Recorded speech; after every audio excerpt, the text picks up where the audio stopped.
Assalamualaikum warahmatullahi wabarakatuh. Selamat pagi anak-anak hebat 5A. Sudah siapkah kalian belajar hari ini?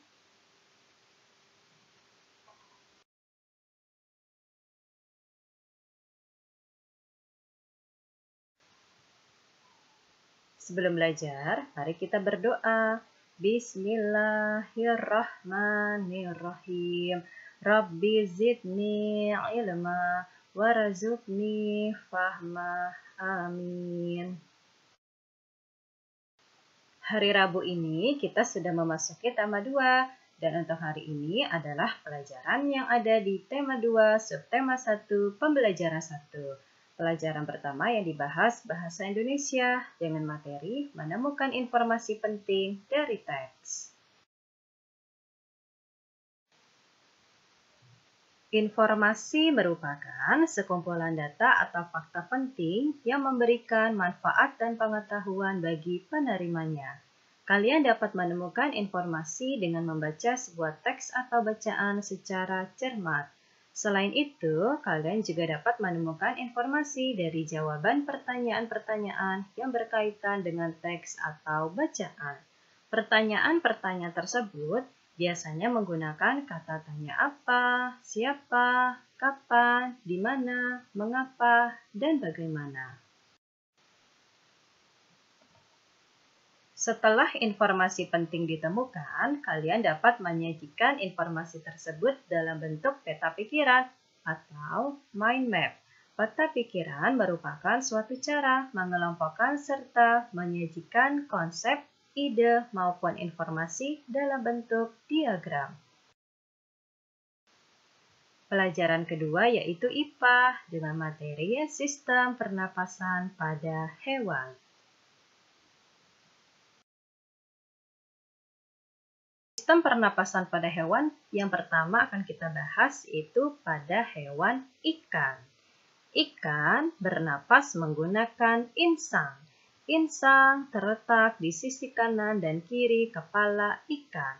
Insang dilindungi oleh katup penutup yang disebut operkulum. Selama proses pernapasan berlangsung, operkulum akan membuka dan menutup. Pada pernapasan ikan, mula-mula operkulum dalam keadaan tertutup.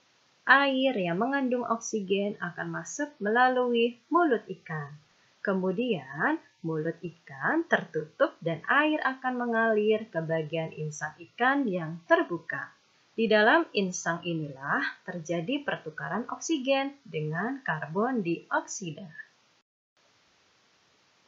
Berikut adalah gambarnya. Pertama, air yang mengandung oksigen akan masuk melalui mulut ikan. Kemudian, insang merupakan organ pernapasan ikan yang berfungsi sebagai tempat pertukaran oksigen dan karbon dioksida. Karbon dioksida keluar bersama air melalui insang. Hewan kedua, katak. Katak bernapas menggunakan paru-paru dan kulit. Kulit katak selalu lembab dan basah. Hal ini disebabkan karena kulitnya lembab dan basah membantu memudahkan penyerapan oksigen dari udara. Paru-paru katak dewasa terdapat banyak gelembung udara yang sangat kecil, berselaput dan penuh dengan kapiler darah. Di dalam gelembung udara, oksigen terserap dan karbon dioksida dikeluarkan. Ketika masih dalam fase berudu, katak bernapas menggunakan 3 pasang insang luar. Insang luar terletak di bagian belakang kepala. Insang luar berupa lembaran-lembaran kulit luar yang halus dan mengandung pembuluh darah kapiler. Pada fase berudu, katak bernapas menggunakan insang. Saat fase hidup di darat, katak bernapas dengan paru-paru dan kulit lembab dan basah. 3. Hewan mamalia. Mamalia bernapas menggunakan paru-paru. Sebagian besar mamalia hidup di darat seperti sapi, kambing, kerbau, kuda, dan kelinci. Namun, ada mamalia yang hidup di air, misalnya paus dan lumba-lumba. Paus dan lumba-lumba dapat menyelam lama di dalam air. Akan tetapi, hewan tersebut akan muncul ke permukaan air secara berkala untuk menghirup oksigen. Gambar sistem pernapasan pada hewan mamalia kuda. Paus muncul ke permukaan air laut untuk mengembuskan karbon dioksida dan uap air. Selanjutnya, paus akan menghirup udara sebanyak-banyaknya sehingga paru-parunya terisi penuh dengan udara. Yang keempat yaitu serangga. Serangga bernapas menggunakan trakea, yaitu berupa pembuluh-pembuluh halus yang bercabang-cabang dan tersebar di seluruh tubuh serangga. Cara bernapas serangga adalah udara masuk dan keluar melalui lubang yang ada di samping tubuh serangga yang disebut stigma atau spirakel. Contoh serangga antara lain belalang, kupu-kupu, lalat, nyamuk, dan ulat. Ini adalah gambar serangga. Stigma pada serangga berfungsi sebagai keluar masuknya udara. Hewan kelima, burung. Burung bernapas menggunakan paru-paru. Saat terbang, pernapasan burung dibantu oleh organ yang disebut pundi-pundi udara. Pundi-pundi udara mampu menyimpan udara, tetapi saat terbang, burung tidak melakukan pernapasan dengan cara menghirup udara, melainkan dari udara yang tersimpan di dalam pundi-pundi udara. Kepakan sayap burung membantu udara di dalam pundi-pundi udara mengalir ke paru-paru.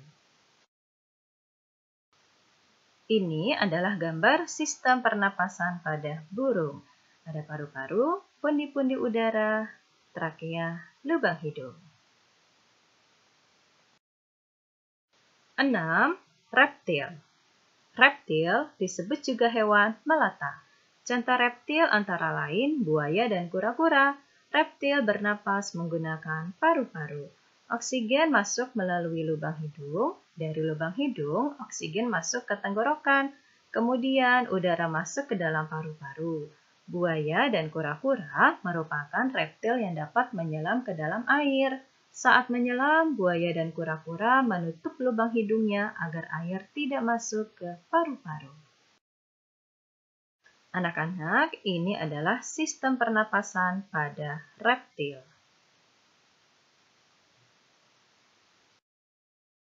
Terakhir adalah cacing tanah. Cacing tanah bernapas menggunakan kulit. Permukaan kulit cacing tanah bersifat lembab, tipis, dan banyak mengandung pembuluh darah kapiler. Kulit cacing yang bersifat demikian tersebut membantu pertukaran gas oksigen dan karbon dioksida. Dari ujung-ujung pembuluh darah kapiler, udara diserap dan dikeluarkan kembali melalui permukaan kulit. Ini adalah gambar sistem pernapasan cacing tanah. Anak-anak, untuk penyampaian materinya sudah selesai. Sekarang adalah tugas tema.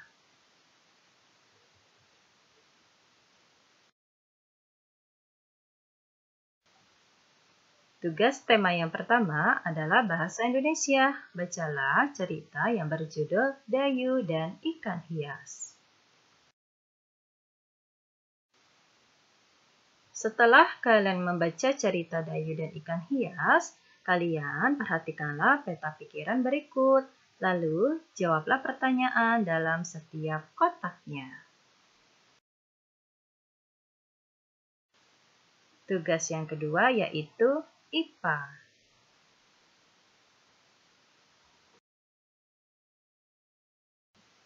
Ini masih lanjutan untuk tugas IPA. Anak-anak hebat, selesai sudah untuk pembelajaran kita di hari Rabu ini. Sampai jumpa besok. Wassalamualaikum warahmatullahi wabarakatuh.